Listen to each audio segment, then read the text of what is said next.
Hi, everybody, and welcome to They Call Me Perfectly Frank with me, Rachel. I'm kind of your guide through this whole podcast. And obviously our star, Frankie, George-mccullough. How are you? I'm good, thank you. So this is our first episode, the beginning. It's our first episode on understanding changes in spirituality in the world and how we are naturally moving into it. This organic change that's happening in the world that has more people interested in spirituality. Is there really something going on? Because I watch a lot of TikTok. I'm on social media all the time, and it seems that everybody is having this spiritual awakening. During COVID, they had to stay home. They realized life at home was something that they were missing. They were working too much. And now all of a sudden, everyone is really finding themselves. Was it induced by COVID? Is it just timing? No. This has been going on. COVID may have been, I would say, has been the step to go, okay, can you hear me now? The fire under our asses. Right, the fire under our asses. And this change has been occurring for a while. It's just, and with all change, it's not always cut and dry. This change has been happening for a while, and then there will be an aha moment like COVID. Well, something like COVID was an aha, like, whoa, that threw me back, and the awakening is to self. The awakening that's happening to us, which is just spectacular, is this space of discovering how awesome I am, how this energy greater than me that lives inside of me is me. A lot of people call it God, source energy, universe, whatever you want to call it. This energy is rising in each and every individual that wants to feel like they're set free, not confined by these rules and these laws. More importantly, we are arising to this beauty in the world, to love. We're arising to really understanding this concept, this word we use a lot, that's love. But our behavior is not consistent with this word. We don't treat people well. We don't treat ourselves well. We find fault. We live more on the side that, again, we would call negative, or some people might call the devil or the dark side. Are we born that way, or is it like social constructs that make us more on the negative than the positive? Well, just based on the obvious. Social constructs were designed to bring us control. We needed to control the masses. Right. The masses are tired of being controlled. They want to participate in the control in this sense. You don't need to confine me in a box for me to find this place of love. When love exists, why do I need to, I'm not going to kill you. I don't have a need to lie. I don't have a need to be jealous, envious, greedy, lustful. When love exists, it exists in you. And when it exists in you, it, like a mirror, it shines out to everyone. So what is happening, and this COVID was, you could say, part of this. We needed a shakeup. So I believe when this consciousness, this God, universe, source energy is trying to give you information and you're not paying attention, throws you a curveball. Right. My experience and my understanding of what's going on through source energy is we needed to get a curveball. We needed to get slapped. We needed to get, rather than have a car accident, which happens to people, they trip and fall, or they trip, or they bump into somebody. You get all these signs, you're not paying attention. You're not paying attention. And so I come from this way of living. Every step I take, every word that comes from my mouth, everything that comes at me is being driven by source. So how can other people that are experiencing this, that know something is different is going on, you're not crazy, how do they take steps into the light, so to speak? I would tell you that if those people are there, they're awake. Okay. If they're already in that space, they're awake to it. Just agnowledging, okay, something feels different? Just acknowledging, this is interesting. Look, I notice my own thoughts are more, more caring. I notice I take care of myself better. It truly starts in self. Listen, this dude, Jesus Christ, okay, made a very big impact, okay? Is he the Son of God any more than I'm the Son of God? I don't know. I'm going to be clear with you, okay? I've read this holy book. I'm fascinated by it. I've read several holy books. I can tell you, anyone that can make an impact that great on this world, there's something you got to gain from them, right? So this dude, there's so much that's missed in the teachings of him because he clearly took care of himself first. Right. He didn't minister onto all the people on the mount until he was full. His apostle Thomas was like, Jesus, dude, I can't eat anymore. These people are coming up. We don't have enough food for them, right? If you're a good host, you're going to have food, right? And if you're a good guest, you might bring food, right? But Thomas was freaked. He was coming from a host point of view. And Jesus goes, listen, I can't help these people unless I fill myself up first, unless I feed me first. I need the strength and the nourishment to minister onto them. You know, it takes a lot of energy to stand here and talk to them and inspire them. And, you know, so Thomas couldn't eat anymore.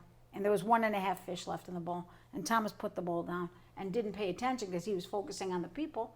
And when everyone was gone, there was enough food to still feed everybody and the apostles. Okay, that's not just the first story. I'm highlighting stories that are big in the Bible. But we don't put our attention on them as much as we do his suffering. Well, what did Jesus do for self-care then? That was the first one. He fed himself first. The second one was his cousin Lazarus has died. His aunt's all pissed off at him. Come today, come now, come to you. He didn't come today, he didn't come tomorrow, he didn't come the next day. Because he was nourishing himself. He was enjoying taking care of other people. And by the way, when you're kind, you are also kind to yourself. So what you project out is what you get back. I can tell you on a daily basis, I definitely have attitude. Car drove by, I want to, you know, and then I back up and I go, okay, you know what? Chances are I've done that too. You know, when you can back up and go, okay, I don't need to hold on to that. I can let that go because, and it wasn't that person's fault. It's not my fault either. We err on this fault thing. Jesus, though, he didn't run to take care of his cousin because he had faith. We're awakening to this knowledge that we have the power within us. Right. I'm not the first one to talk about this. I mean, you have Norman Vincent Peale, you have Edgar Cayce, who was a sleeping prophet. And then The Secret came out, right? And the wonderful part about The Secret is they were trying to shake people to go, listen, people, the power lives inside of you. Well, they didn't give us all the information. Right. And all the information is in this book called the Bible, which, by the way, the word Bible means book. But then how did we get so off course and the Bible became this religious box that we all had to live in fear and not love? Because of ministers, priests, rabbis' interpretation. Okay. And the book will tell you, don't listen to man. You must seek this book yourself and be comfortable with your interpretation. Is my interpretation wrong? Could be completely wrong. Right. Okay. It doesn't matter. It's what resonates with me. I know that people find fault with me because of my belief. Although I believe in source energy, I believe in God. I call it God. I was raised in God. I simply say, God, listen, show me the way. If this is not my way, give me the way. Show me the way. That doesn't mean on a daily basis I don't fall off. Right. I fall off by going into that negative thought pattern. But I have learned to come back really quickly. What about people like me that don't believe in religion? I put religious constructs aside and I truly just come from within. I call it source energy. I believe in the collective consciousness. I believe I am you, you are me. Can we encourage people if they're finding that they don't believe in religion anymore and they're still a little scared of God is going to come down and... The Bible is not religion. Okay. The Bible is a book. That's all it is. Right. It's an a book. interpretation of and stories. I would say this book is a good book on how to do this thing called life. You know, but some people take the interpretation of, you know, the Jew, because it says in the Bible the Jews are the chosen ones and they're the chosen people. Right. And he was saying they're chosen for this particular path, right? And some people, you know, take that Mary was a virgin and they can't buy this. She was a virgin because, come on, well, virginity in what way? You know, you can break that down a million different ways. But should people be scared of God? Do you understand what I'm saying? There are people that are super religious that think if I do something wrong, God is going to come down and get me. I don't feel that. If God lives inside of you as you and collectively, including the grass and the plants and everything else you see, Yes. then how? How is that possible? And the book tells us. In the very beginning of the book, this Bible book, the creation story is I cannot experience life, so I'm going to make you in my image and my likeness. I cannot experience life. So many of us go, life is a lesson. You need to learn. It's going to go into the next one. And for some people that works. That belief system takes them there. There's nothing wrong with a belief system as long as you can exist in love. Right. But once you get to judgment in a belief system, you're not experiencing love. Right. Because you're comparing, you're finding fault, not also with ourselves, let's be clear. We do it with ourselves all the time.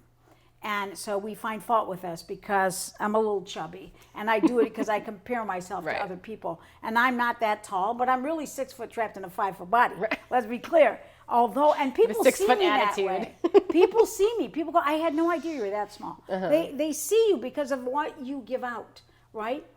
And I'm okay with me. And once somebody can get okay with them, you will mess up. I mess up every day.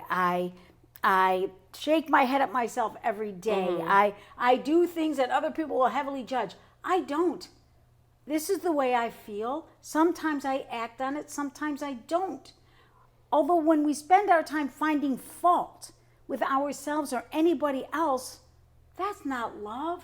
So if God created us in his image to have an experience on this earth, And likeness. are we supposed to be working 9 to 5, overworking, not spending time with our families, not having fun? What is the purpose then? Why are we I don't here? know. I'm not going to give you that answer because, Okay. to be honest with you, I don't know. I do know based on my observation that when you look back in history, that people needed to be controlled. And so they created these experiences for them to be controlled. And we needed each other. Just like today, we so need each other. In order to build a house, we need people to help us build that house. I need this person to hold up the beam while I nail it in. We need each other. We forgot that. That's so, so important. It's not just we need our children. Look at how we're raising our children. We raise our children, this is my boy, this is my girl, she's going to get a Nintendo, he's going to get a Nintendo. What happened to learning them to share so they could learn how to bully, so they could learn how to communicate? Because bullying starts with brother and sister. I don't like you. I'm taking that from you. You're an idiot. You're so funny looking. Then you go to school, you see a kid, you say the same thing, you're so funny looking. We now have bullying, right? The difference is I come home to my sister. If we could get people that were bullied to be in a room together, And communicate. it would change so much. And realize they're on the same page. Right. But everybody is living in this justice and judgment and my way's the right way and this. How? What? And love would take another turn. I don't like you. You make me mad. I'm going to leave. When we come back home, I still, hey, how you doing? I'm good. Okay, you want to have chocolate with me? Yeah, sure. That's brother and sister, mother and father. We forget that we're human. And if we could exist in this space that doesn't need to compare or judge or compare by finding fault, we spend so much time finding fault and we spend so much time blaming. How can love exist in those things? So in that vein, I've also noticed that a lot of people are cutting toxic people out of their lives, where it's like, I can't even have a conversation with you without it coming to a point where it makes me feel bad. So people are literally cutting family members, friends, toxic people out of their lives. I would use different language. Okay. I would use, first of all, we are all wonderful people. And as a Inherently. human being, we behave poorly. Okay. Every one of us. We behave poorly, and not to everyone. Okay? We behave poorly. I may, with you, be annoying as heck because of the way I cook. But with somebody else, they're excited about that, what you might find annoying. But my behavior with you, because of who you are, caused a feeling of annoyance.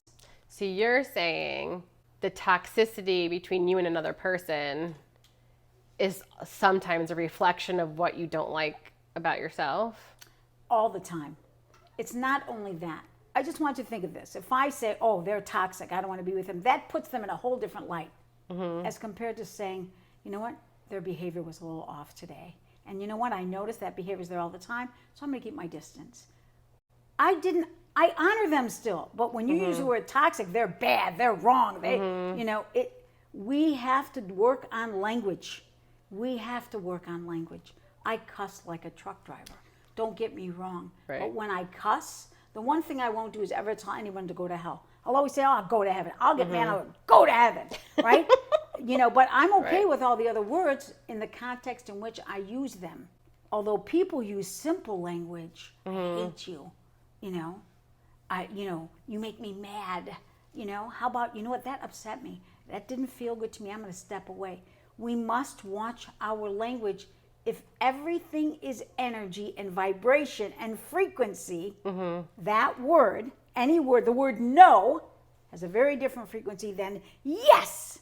Do we then just not engage? Do we just observe the behavior and not engage? This is my experience, and I've had the privilege of helping many people to understand the power they have. I 100% have the power to change my behavior. That isn't changing you. When you change your behavior, you're creating this space to, I want to have a better life.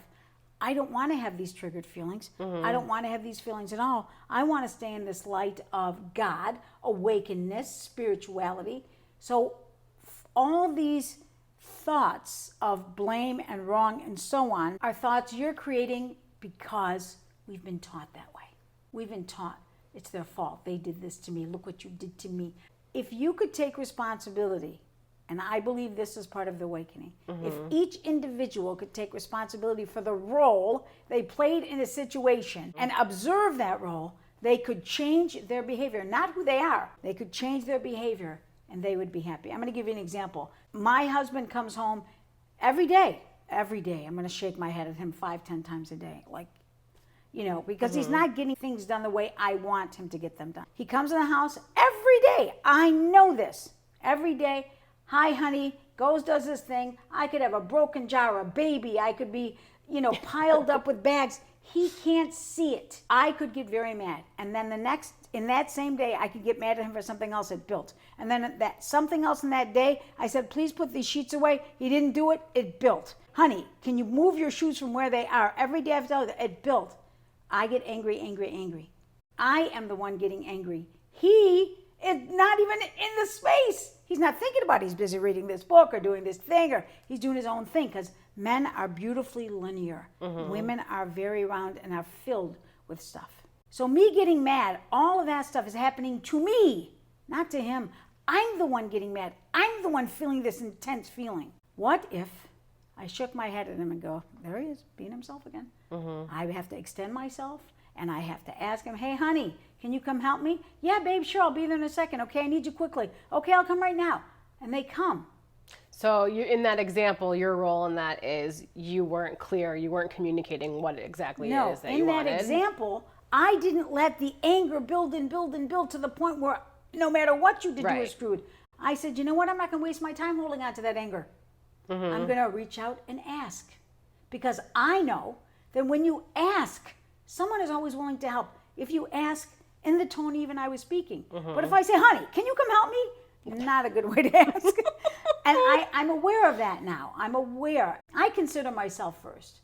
And I want the response I want. So if I have to change something in my behavior to get the response I want, I win. Whereas a lot of people feel like, why do I have to change for them? You're not doing it for them. You have the power to change in you. You do not have the power to change their behavior. Although a change will occur in their behavior because of the way your behavior is. So it's a reflection of you. I don't know that it's a reflection of you. I only know that you create a space. You change the energy, You change the energy. You change the energy of the way that person received it. Instead of throwing the hard ball and hitting them in the head, you threw a tennis ball and they were able to catch it. So there is definitely a line, though, right, between accepting responsibility for something. There's people going through real trauma. There's people that have been in horrible situations where I don't want to victim blame anybody. I think there's certain situations where you do have to leave people behind to move forward. Again, different language. I have left people behind. People have left me behind. I choose to use this language. I no longer serve you, and you no longer serve me. And it's okay. Go, fly, spread your wings. Does it hurt? Yes. It hurts when somebody walks out of your life. It hurts when you say, you know what? I need to keep my distance from you. You're still human. So those human emotions will come into play. Is the hurt a problem for a minute? Or what's wrong with feeling? Why do we always have to feel these elated feelings? Why can't we have this feeling of, gosh, I love you and I need to keep you at bay. Instead of you're terrible and I'm going to tell everybody what an asshole you are. And why? Why do we have to go there? I had this experience with you. It's between me and you. We do need to share information. It's, again, how am I sharing it? Am I sharing it to find fault with you and make you bad or wrong? We are all children of God. God lives inside of each and every one of us. Why would I make you less than me if God lives inside of you? I'm okay with the fact that I don't like the way you do things. Go walk alone. Nobody said I had to walk with you. Right. So for me, language has played a huge role because with language, you view it differently. And the awakening of this 5G, world, which really, right. I always knew there was awakening. I didn't know the language to it. I feel these things and I can't tell you. I have an explanation more than a phrase. What does it mean to you? What does it mean to you? What is it? For me, it means that we're moving into the space of love and consciousness. It's a place where we will coexist with other energies in awakenedness. We'll be awake to the fact that this is air, right, and there's energy in this air, and I can feel this energy instead of just going, oh, what's that? We're going to be awake to it. And it may be what people call a ghost, or my mother, or my brother, or oh my gosh, death no longer becomes fearful. I came to that space where I realized, this is my heaven, if that makes sense. I'm here to experience joy. And I do see that people who are awakening and are changing their energy, if they're not getting that same energy back, I think it's okay to leave the situation. If it's a divorce, leave. If someone's abusing you, leave. I would also say, what role did you play in that? Sometimes I don't want to victim shame people, though. How is that a victim shame? I'm sitting with you. If someone's beating me. And so I need the courage to get out, and I can't do it alone. So I got to call somebody. Or I got to have somebody be willing to see me so they can pull me from it. The role that person played is they got caught in this addictive behavior. I do it with sugar, girlfriend, okay? Let's be clear. We get caught in this addictive behavior. We want to get out of it. We need help. Do you understand? We need each other. I'm going to cry with this because we're leaving each other behind. We need each other. That person that's mean and nasty is probably suffering from something because they've been processing the world as I'm bad, I'm wrong, I did this terrible, I'm going to suffer. Why? Okay, the kid stole the candy bar. Do we want him to do it again? No. But does that make him an awful person? Doesn't. In this world, we've given this, I'm so bad. I'm so bad. And then we repeat this behavior. We didn't want to. Believe me, every day when I go, I got to have sugar. I need some sugar. It's a choice. It is a choice, but it's a choice that's from familiar behavior. It's bigger than me. I need people to pull me from that. And that's where we get stuck. I don't want people to know, Right. I don't want to put somebody else out with my problems. Why not? Because we were taught we that. think they're more important than us. Yeah, there you go. That their feelings are more important than ours. That I've discovered through my life that I would show up for you before I would show up for me. So what are the steps to start changing that? You go on the plane, they tell you if the plane goes down, put your oxygen mask on first before you put on someone else's. What is our oxygen mask in everyday life to come to ourselves and put ourselves first? It's going to be a process. It's very much like a diet, okay? I don't like this word. To compare it to a diet. Yes, because it is a diet of change. It's how do I change the familiar? And it starts in your mind. It's all that mind chatter. I would make an observation. The observation I would make is the way we do anything is the way we do everything. The way I treat you is the way I treat everyone. What comes back at me may cause a different reaction, but if I'm having a bad day, I'm going to be a wench either way, right? Yeah. Okay? So the way we do anything is the way we do everything. Addiction. Let's go with, because people think addiction is drugs. Right. Okay? Oh, no. Don't put sugar in front of me, please, because I'm going to want it. Yeah. Okay? What I see is what I'm going to eat, girl. Yeah. Okay? If it's not here, I'm great. I can find a solution. If it's in front of me, but I have a family. I go to the same thing. Or keeping my house neat and clean, picking up. I am a slob.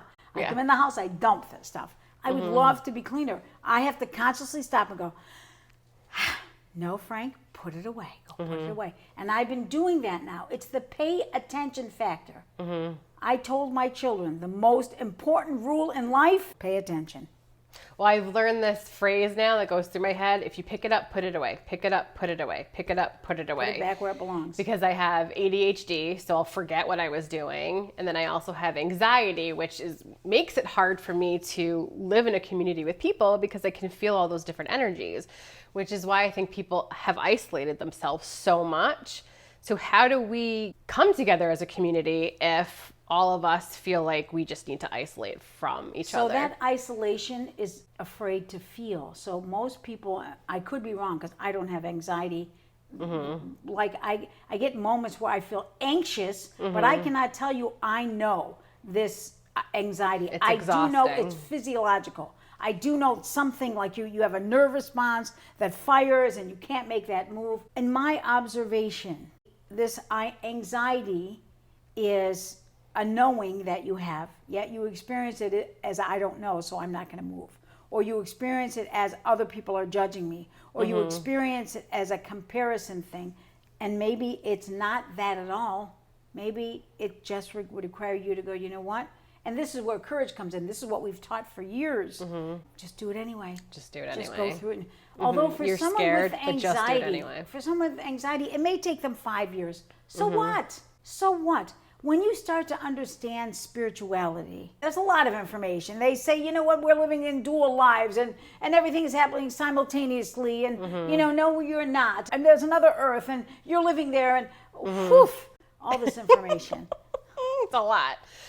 Your life, dead or alive, is inside of you as you. What if people go, well, when you die, you haven't taken you with you? Well, science now knows they're pretty sure that the brain, is the soul. And they're pretty sure that when you leave this space and move into this space called empty space, like this empty space here, this air, there's still this coherence of the brain, this knowledge, this information. The difference is we're no longer contained. So, not only are we not contained by the physical body, we're not contained by the voices in our head.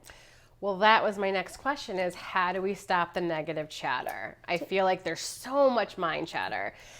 I have learned to meditate and sort of try to sort it out in my head. What is, my own voice versus the negative voice that I have grown up to unfortunately feed more of.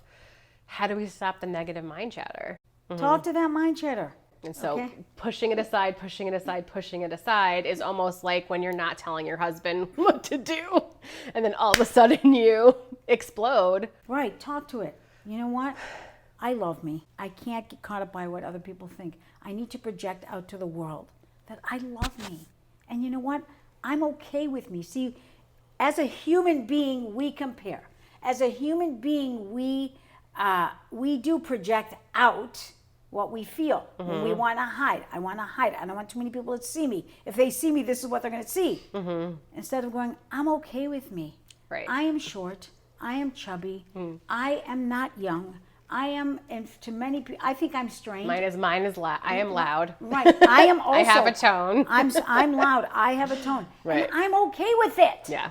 Because I'm human. We'll call them errors. Will I err on all those things to somebody else? Yeah. But you know what? I'm okay with it. I'm not perfect. If you call me out on it, do I need to get pissed off at you? Sometimes I might. But most of the time today, I won't. I'll go, yeah, I've been there, done that. Thank you for letting me know that I'm too loud. Thank you for letting me know that, you feel uncomfortable around me. It doesn't feel good to me. Right. That doesn't mean I'm bad or wrong. It just means that's that person's experience. Do you think people need to stop caring about what other people think about them? 100%. Not everyone's going to like you, right? 100%. What do you think we're teaching our kids? Our kids aren't To be learning. kind to everyone. No, I don't like that. You can teach them words till you're blue in the face. They're learning from who you are. They're learning from the energy that comes off of you. They're learning from that mind chatter going, yeah, I don't like myself. Shoot, I don't want to go. If I go, this is going to happen. Oh my God, I'm so ashamed of myself. Look what just happened to me. They're learning that, whether you like it or not. And at some point, they're going to go, yeah, I want to be just like that. At another point, or at that same time, they're going to go, poof, I don't want to be anything like her or him, right? I don't want to take that path. I'm ADHD as you are. Slowing down Doesn't happen. And that's the other thing. People think, I'm going to be like that. I'm going to be a master. Even a master, it ebbs in and out. Mm-hmm. And that's the part we need to be okay with. It ebbs in and out. I'm still human. You're going to piss me off. I'm okay with that. That was one thing I had to learn, and I think I learned it from you also. I thought we're never going to be perfect, and we're never going to get it done. And then you said, do you remember what you said? No. You are perfect. It is. Mm-hmm. Well, it will ebb and flow forever. Mm-hmm. See yourself as perfect now, Mm-hmm. and know that it's a journey. Mm-hmm. You're supposed to enjoy the journey. We're not waiting to get to the end. Mm-hmm. This is it. This, now, it is. So how can people understand that? And is there something they can do? Like, should we do a meditation for people really quickly? So here is again a sign of us going into this awakening. Yoga's been around forever. When I was a kid, 17, 18 years old, moved to California. That was my first experience of Kundalini. Okay. Kundalini is a breath. It's a yoga, right? The Far East came west, right? There are so many different ways to meditate. Prayer is a way of meditating. So meditation is not having the mind chatter. So what do? You give it a more positive mind chatter. Prayer is a positive mind chatter.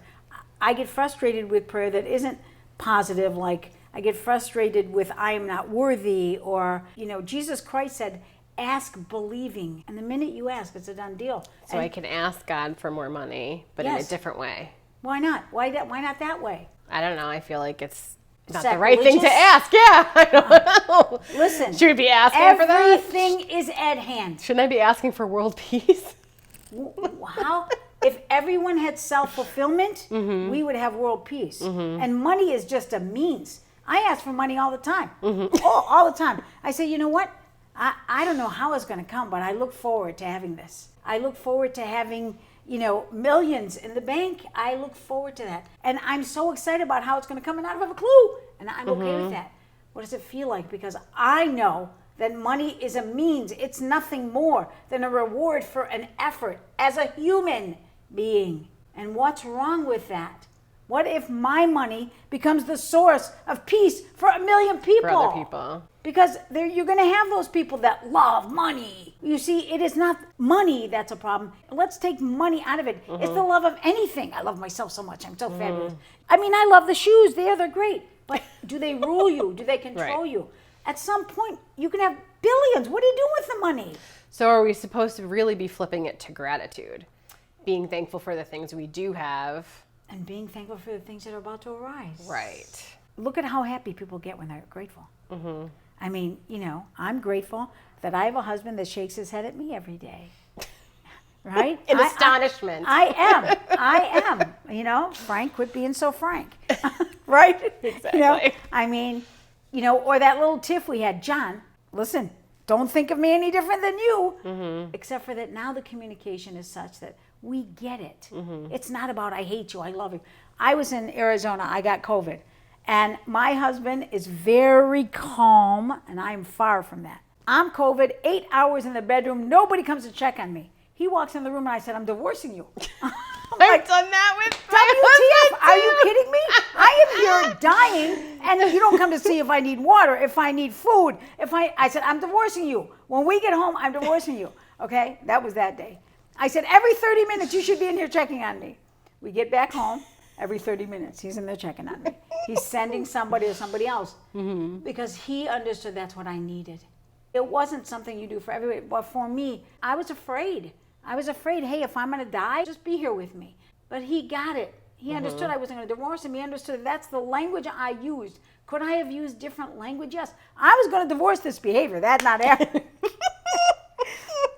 So prayer is a wonderful form of meditation. I pray all the time. I'm in the car. You know what, God, thank you so much. You know what, I had a shitty day at work, but I had a shitty day because I was tired, and Bear's in the hospital, and I'm praying for him, and my gut says he's going to be fine, but still, I'm human, and I'm praying for him, and I look forward to having him come back home, and thank you, God, for keeping him safe. You know what, and I'm so overwhelmed today with this business, but calm me down so that I can just do this day without the overwhelmness. Taking a walk, because people don't realize they take a walk. Listen to music. Okay, anything that takes the mind chatter. Yeah, music works the best for me. I can't sit still in silence and meditate. It just doesn't work. Well, it just hasn't worked. Yeah, for me. if you would Maybe it will allow in the me, future. see, people think meditation is I have to go into this deep trance. Do you really think mind chatter doesn't show up in this deep trance?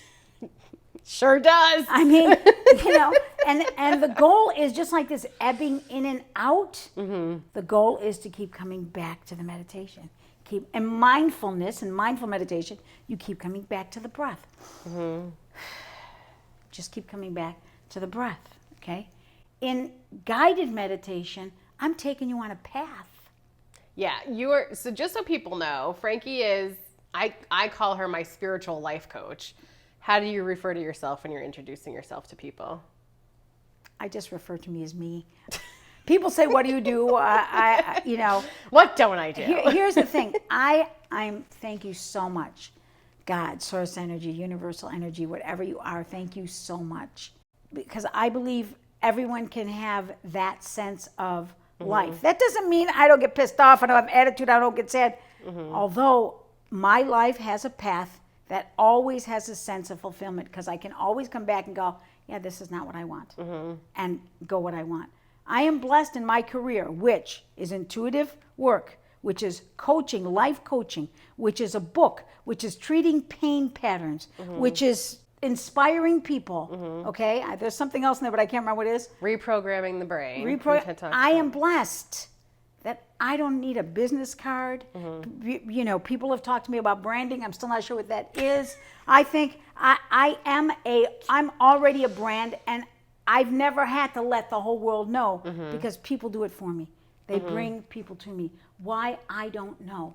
And I think it's because I'm genuine. Maybe I'm not. Maybe I'm a snob. Maybe I'm an idiot. I don't know. It doesn't matter. Right. Call me what you want. Where I live in my space, inside of me and outside of me, I like it. It's not always easy. And that's fulfillment. I feel good about me. There are people that don't like me, people that say I'm annoying, people that are like, you know what, oh, you make me crazy, people that are like, I love you, I can't wait to be with you. I gotta be honest with you, one of my biggest problems in this place called life, I'm not always sure how to make a friend. Like, you and I might be doing this, but how do I invite you over and hang out with you, and I can tell you my deepest secrets at any time? How does that translate into friendship? I think a lot of moms are going through that too. And I remember experiencing that. I was a new mom. We would be at a park and I'd be like, how do you make friends? I have no idea how to make friends. And that's part of going back to the community thing. It does take a community to raise children, but we don't know how to talk to each other anymore. That's it. And the problem with all of this, there's so much simplicity and we try to make it difficult. It's very, very simple. And the simplicity is, I'm just going to say hello. Hi. And when that other person doesn't give us anything, we have to stop and go, wow, they feel the same way I do. Right. All right? Which one is your child? That one over there. Right. Oh my gosh, that's my child right next to them. They're playing together. Oh, that's so cool. Do you live close by? Yeah. We are so caught up in this fear base that the world has given us. Yeah. Don't let people know where you are. Watch out for the stranger. We have been programmed into this fear base, just like we're programmed into this fear base of COVID, of getting vaccinated, of, your child can't go to school. I had a teacher say to my son, you know what? You're never going to amount to anything. You just know that. And he comes home in third grade, he's all upset. The teacher got really mad at me, said I wasn't going to amount to anything. I said, that's one teacher. She was probably having a bad day. She was having a bad day, But for him, the impact of that is going to last him a lifetime. You're better than I am. I'd be like, what teacher? Oh, no. Which one? I did that. I went, what teacher? I was like, oh, God. And so what I'd like to end this experience with is just a very simple, maybe 60-second. All right, so for people that are taking time out of their day to listen to this, maybe you haven't taken any time for yourself, go ahead, lead us. So the reason we like palm up is because if you were to put your two hands together, you would actually feel the energy. Now, some people can't. They're like, I don't feel anything. Rub your hands together, okay? And let's call it friction. Let's take the spiritual out of it, okay? Yeah. Let's call it friction and feel the friction between your two hands. You can feel them. Your hands feel. And so we like palm up because source energy is everywhere. It's down, it's up, it's right, it's left, it's in every corner. But when we seldom open ourselves up. I'm often sitting like this. I could be working with a client and I'm sitting like this, or we have our leg up, or for whatever reason. It's just the human body. Open yourself up. My feet don't reach the floor, by the way, so it's nice if you can have your feet Mine reaching probably the floor. won't either. Yeah. And really it's just as simple as just letting that out and then just inhale from your nose, taking in all the air you can. And hold that breath and feel that breath expand in your body. Just hold it. Take in just a little bit more air. And see how you got taller. You erected, elongated your body. And then exhale from your mouth slowly, maybe 8 count.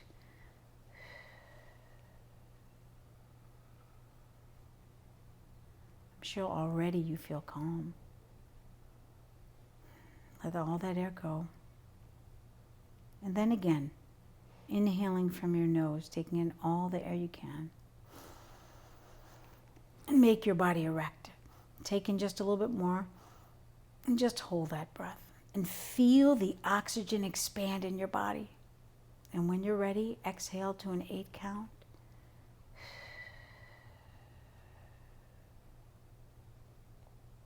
And continue and just let it all go. Let your body just not be stiff anymore. And one last time, taking in all the air you can.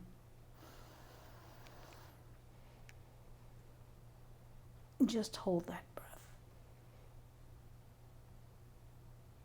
And this time again, exhale to an 8 count.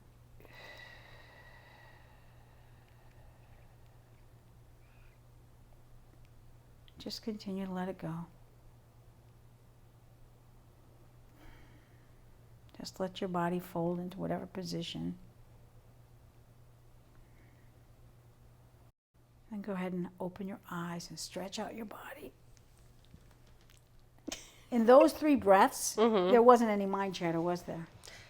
No, honestly. Because you were focused on something else. Right. Just like you're focused on the music, just like you're focused on walking, just like you're focused on watching a movie. I honestly was waiting for like the voice inside my head to start, and it didn't, which is odd for me. So what happens with meditation is people get to the 3 breaths in, and then their mind starts to chatter. And this is why mindful meditation goes, okay, come back to the breath. What's my breath doing? Oh, I can feel the oxygen. I can feel my lungs expanding and contracting.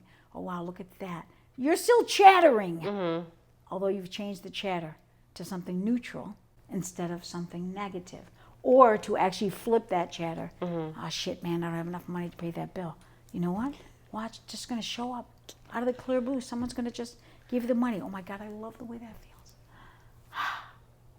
You see, creation happens in the feeling space. And you, by yourself, me, by myself, have the power to create anything I want in life in goodness. Right.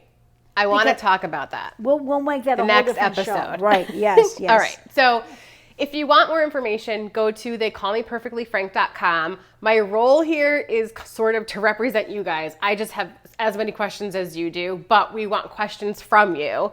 There's a comment form, right, that they can either fill out and send it right to us. Yes. And if they want to book time with you, I'll put the phone number up here. Yes. And then people can book or the private website. time with you. You can book it through the form as well. And if you choose to reach out to me, I suggest you text so that I know what's going on. Tell me why you're reaching out to me, and I'll get back with you.